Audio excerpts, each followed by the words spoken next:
సిమీస్ world ఇప్పుడు మమ్మల్ని కూడా ఇంక్లూడ్ చేయబోతున్నారా మీరు? You already included actually.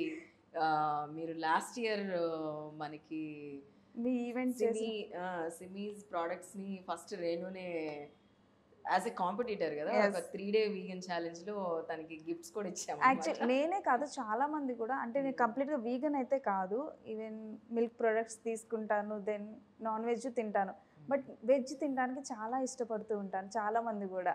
అలాంటి వాళ్ళందరూ కూడా ఈ వీగన్ అంటే ఏంటి అని చెప్పి కూడా అనుకుంటారు. అసలు కంప్లీట్గా వీగన్ అంటే ఏంటి? ఫస్ట్ ఏంటంటే వెజిటేరియన్ అనే వర్డ్ నుంచి వీగన్ వచ్చింది. వెజ్ లాస్ట్ లో ఏఎన్ కలిపితే వీగన్ అని వచ్చింది. ఓకే, ఇది కొత్తగా ఏం రాలేదు. మనం ఇప్పుడు కొత్తగా ఈ సెలబ్రిటీస్ లేకపోతే రీల్స్ లో వాటిల్లో చూసి ఏదో కొత్తగా అనుకుంటున్నారు, కానీ 1944 నుంచే ఉంది ఇది. 1944 నుంచే ఉంది. అయితే 1944లో ఎవరైతే ఇన్వెంట్ చేశారో వాట్సన్ అనే ఒక అతను ఇన్వెంట్ చేశారనమాట. అంటే నాకు ఇక్కడ ఒక డౌట్, జనరల్గా ఇప్పుడు అంటే మిల్క్ ప్రొడక్ట్స్ అడల్ట్రేట్ అయిపోతున్నాయి, అది కాకుండా కౌస్కి బఫెలోస్కి హార్మోన్స్ ఇస్తున్నారు, అందుకు మిల్క్ ప్రొడక్ట్స్ తీసుకోవద్దని చెప్పి చాలామంది వీగన్గా కన్వర్ట్ అవుతున్నారు. బట్ అప్పుడు నీడేముంది, అప్పుడు చాలా స్వచ్ఛమైన ప్రొడక్ట్స్ దొరికాయి కదా. ఇదే రీజన్తో వాళ్ళు కూడా స్టార్ట్ చేశారనమాట, ఇలా వద్దు మనకి అని చెప్పి. ఆయన వాట్సన్ ఇదే రీజన్తో స్టార్ట్ చేశారు. కాకపోతే అప్పుడు అది యూకేలో స్టార్ట్ అయిందనమాట. అప్పుడు కొంతమందే ఉండేవాళ్ళు. సో కొత్తగా స్టార్ట్ అయినప్పుడు కొన్ని ఇవి ఉంటాయి కదా, ఎందుకు అది అసలు ఎందుకు చేయాలి అది ఇదని ఆయన ఫైండ్ అవుట్ చేశాడు. అసలు మిల్క్ అనేది పడట్లేదు అని. అది సైంటిఫిక్గా కూడా ప్రూవ్ అయింది. హ్యూమన్ బీయింగ్కి అసలు మిల్క్ డైజెస్టే అవ్వదు అనమాట. బట్ దెన్ చిల్డ్రన్స్కి ఇస్తూ ఉంటారు కదా, ఏంటి చెప్పి ప్రోటీన్ ఎక్కువ వస్తుంది, వైటమిన్స్ ఎక్కువ ఉంటాయి అని చెప్పి పిల్లలకి, కాల్షియం అని చెప్పి పిల్లలకి ఇస్తూ ఉంటారు కదా. బట్ యాక్చువల్గా నట్స్ అండ్ సీడ్స్ నుంచి వచ్చే మిల్క్లో దీనికంటే చాలా ఎక్కువ రెట్లు milk protein and calcium vitamin available ఉంటుంది అనమాట. సో ఐ ప్రిఫర్ మనం మిల్క్ క్యాష్యూ నుంచి తీయచ్చు, ఆల్మండ్స్ నుంచి తీయచ్చు, సెసమే నుంచి తీయచ్చు, పీనట్ నుంచి తీయచ్చు, కోకోనట్ నుంచి తీయచ్చు, ఈచ్ అండ్ ఎవ్రీ నట్ నుంచి మనం తీయచ్చు. మీకు తెలుసు మనం అవే దాంతోనే చీజ్, మయోనైజ్ ఇట్లాంటివి మన యూఎస్పీ అదే, సెల్లింగ్ పాయింట్ అదే అనమాట. సో నేను బిజినెస్ స్టార్ట్ చేయడానికి ఇప్పుడు నేను ఆల్మోస్ట్ 13 years నుంచి నేను ప్రాక్టీస్ చేసుకుంటూ వచ్చాను. నేను కొంచెం వెయిటే ఉండేదాన్ని, 58-60 kgs అట్లా ఉండేదాన్ని. సో నేను వెయిట్ తగ్గడానికి ఏం స్టార్ట్ చేయలేదులే, కానీ ఎథికల్ రీజన్స్తోనే నేను స్టార్ట్ చేశాను. నేను చిన్నప్పుడు పీపుల్ ఫర్ యానిమల్స్లో వాలంటీర్గా నేను చేస్తుండేదాన్ని. నాకు మనేకా గాంధీ ఎప్పటి నుంచో నాకు ఎవరు వీగనిజంకి అసలు నేను ఆ వర్డ్ విన్నది ఏంటంటే ఆవిడ దగ్గర నుంచే. అలా చేస్తూ చేస్తూ ఎథికల్గా నాకు అది కరెక్ట్ అనిపించలేదు. అవి సఫర్ అవుతున్న యానిమల్స్ని వాటన్నిటిని చూసి నేను అలా టర్న్ అయ్యాను నేను. అండ్ దెన్ నేను ఎప్పుడైతే యూఎస్కి నేను షిఫ్ట్ అయ్యాను ఇండియా నుంచి, నేను అక్కడ చాలా మందిని కలిసాను, అంటే ఇండియా కంటే ఎక్కువ మందిని కలిసాను నేను. వాళ్ళు మేము రెసిపీస్ షేర్ చేసుకునే వాళ్ళం, రెసిపీస్ నేర్చుకోవడము, ఆన్లైన్లో చూసి నేర్చుకోవడము, నేను వాళ్ళకి గిఫ్ట్స్ లాగా అవే రెసిపీస్ చేసి ఇచ్చేదాన్ని. అందరూ బాగుందని చెప్పి అలా అలా కుకింగ్ మీద ఇంట్రెస్ట్ ఉండేది. నేను ఎప్పుడూ ట్రావెల్ చేస్తూనే ఉండేదాన్ని, నీకు కూడా తెలుసు, ఒక్కదాన్ని ట్రావెల్ చేసేదాన్ని. సో వేరెవర్ ఐ గో నా చుట్టుపక్కల ఉన్న వాళ్ళందరికీ హ్యాపీ అనమాట. గిన్నెలు ఒక్కళ్ళతో అయితే చాలు, వంట మాత్రం చేసిస్తాను నేను. సో అట్లా డిఫరెంట్ ఇవి నేను వాళ్ళకి చేసి ఇచ్చేదాన్ని. నా యూఎస్పీ ఏంటంటే డైరీ ఫ్రీ అది పెట్టుకున్నా, మీట్ ఫ్రీ పెట్టుకున్నా అనమాట. సో డైరీ ఫ్రీ అంటే పాలు, పెరుగు, పాలతో చేసే దానికి సబ్స్టిట్యూట్ ఏంటి అని, ఆల్టర్నేటివ్ అని నేను, సబ్స్టిట్యూట్ ఏంటని. అప్పుడు నేను ఫైండ్ అవుట్ చేసింది ఎవ్రీ నట్ నుంచి మనం మిల్క్ తీయచ్చు అనేసి. ఇప్పుడు హైదరాబాద్లో కోయాతో చేసే స్వీట్స్, గీతో చేసే స్వీట్స్, మిల్క్తో any sweet is very famous కదా, అవన్నీ మనం రిక్రియేట్ చేయొచ్చు నట్ అండ్ సీడ్తో, కోకోనట్ మిల్క్తో. ఓకే, వాట్ అబౌట్ టేస్ట్ కూడా బాగుంటుంది. అంటే ఎగ్జాక్ట్లీ సేమ్ టేస్ట్ వస్తుందని నేను చెప్పను. సేమ్ టేస్ట్కి అలవాటు పడిన వాళ్ళకి కొంచెం ఇది నచ్చదు.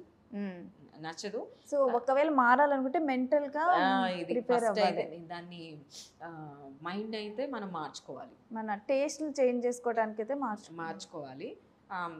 ఏముంది ఇప్పుడు నువ్వు ఎట్లా 3 day వీగన్ ఛాలెంజ్ ఎలాగన్నావు, మనం కూడా సిమిస్ వెళ్తూ 3 day వీగన్ ఛాలెంజ్ అని, 5 day వీగన్ ఛాలెంజ్ అని చాలా మంది జాయిన్ అవుతూ ఉంటారు. బట్ లేటర్ నేను అంటే ఆ వీగన్ యూస్ చేశాను కదా, వాటికి ఫ్యాన్ అయిపోయాను. పంకిన్ తో మీరు చేసినవి, thank you so much. Mayonnaise pumpkin తో మైనీస్ చేశారు, ఇది బాగుంది కదా అనిపించింది. ఈవెన్ గట్ కి చాలా ఫ్రెండ్లీ.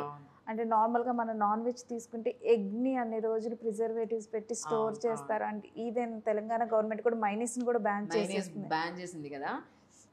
సో ఇక్కడ మన మైనేజ్లో ఎగ్ ఉండదు, ఈవెన్ దో మిల్క్ కూడా ఉండదు, మనం అయినా మైనేజ్ చేయొచ్చు. సో అట్లాంటివి ఆలోచించుకొని ఓకే ఇది చేస్తే ఇది ఇట్లా అవుతుంది హెల్త్కి అని కాన్షియస్గా ఉంటారు కదా. ఆ కాన్షియస్ పీపుల్ అందరూ మన క్లయింట్సే అనమాట. ఇది చాలా ల్యాక్స్ సంపాదిస్తుంది ఈ బిజినెస్ అని నేనైతే చెప్పను. ఎవరైనా ఈ బిజినెస్ స్టార్ట్ చేయాలని అనుకునే వాళ్ళకి నేనంటే ప్యాషనేట్గా ఉన్నాను కాబట్టి నేను దాన్ని స్టార్ట్ చేసుకొని 4 years అవుతుంది. ఇప్పుడు మన 21లో. యాక్చువల్లీ నేను అదే అడుగుదాం అనుకున్నాను. వీగనిజం చూస్ చేసుకోవడం అది లైఫ్ స్టైల్ ఒక ప్యాటర్న్, బట్ దాన్ని ఎంటర్‌ప్రెన్యూర్‌షిప్‌గా ఎలా చూస్ చేసుకున్నారు? జనరల్గా ఓకే చాలామంది కన్వర్ట్ అవ్వాలనుకున్నారు 1 day చేసి 3 days చేసి మహా అయితే 1 week అలా చేసి తర్వాత నార్మల్ ఫుడ్ తినటం చూస్తూ ఉంటాము ఈ టేస్ట్కి అలవాటు పడిపోయి. మీరు ఎంటర్‌ప్రెన్యూర్‌షిప్ తీసుకోవటం, దాని తర్వాత దాని మీద మీరు వర్క్ చేయటం, అసలు అది ఎలా పాసిబుల్ అయింది చెప్తాను. సో ఫస్ట్ ఏంటి, యానిమల్స్ గురించి ఫైట్ చేయడం డిఫరెంట్, బిజినెస్ ఈజ్ డిఫరెంట్. ఈ రెండు నేను కలపలే. నేను కూడా చాలా ఎమోషన్గా ఉండేదాన్ని ఫస్ట్ 1 year 21లో పెట్టేటప్పుడు. నేను ఫిక్స్ ముందు దీనిలో పెద్ద ఏం డబ్బులు రావు, మనం ఏదో చిన్నగా ఇలా ఓకే మీరు అలా అనుకున్నారు. ఇంకా చాలా మంది ఎలా అంటే అబ్బా నాకు ఈ థాట్ వచ్చింది ఇది నెక్స్ట్ లెవెల్కి వెళ్ళిపోతుంది అని చెప్పి అనుకుంటారు. ఈవెన్ సమ్ టైమ్స్ నేను కూడా అలా థింక్ చేసిన టైమ్స్ ఉన్నాయి. లేదు. సో అంటే ఇది ఎస్పెషల్లీ వీగన్ బ్యాండ్ విడ్త్ హైదరాబాద్లో చాలా తక్కువ ఉంది. తెలిసి కూడా స్టార్ట్ చేశాను. తెలిసి కూడా స్టార్ట్ చేశాను నేను. అండ్ అప్పుడు నేను ఏం చేసేదంటే చిన్న టేబుల్ ఒకటి తీసుకొని వెళ్ళి ఈవెన్ దో మన జాబ్స్ అవన్నీ ఉన్నా కానీ పక్కన పెట్టి ఆ 3 day ఈవెంట్లో నేను పార్టిసిపేట్ చేసేదాన్ని. ఒక చిన్న టేబుల్ తీసుకొని వెళ్ళి నా వీగన్ ప్రోడక్ట్స్ అన్నీ తీసుకుని వెళ్ళి సేల్ చేసేదాన్ని. అట్లా నేను స్టార్ట్ చేశాను. అసలు ఇక్కడ ఎంతమంది ఉన్నారు అది చూద్దామని. అట్లా ఒక 2-3 months అన్నిట్లో పార్టిసిపేట్ చేశాను అనమాట.